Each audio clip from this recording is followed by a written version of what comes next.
Kanina nandun ako sa taas. Ngayon, andito na po ako sa baba. What's up?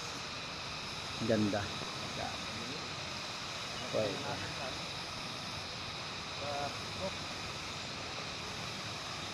Doon po ako kanina sa taas. Doon po ako kanina sa taas. Tapos bumaba kami. Dinaanan namin. Bato-bato.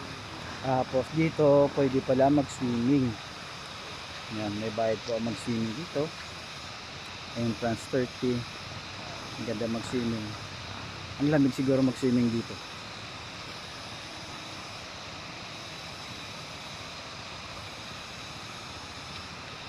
Yan si tatay. Motor na. Motor ko. Motor namin sira.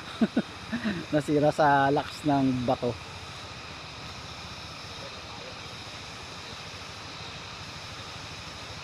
Yan ang ganda. Sobra.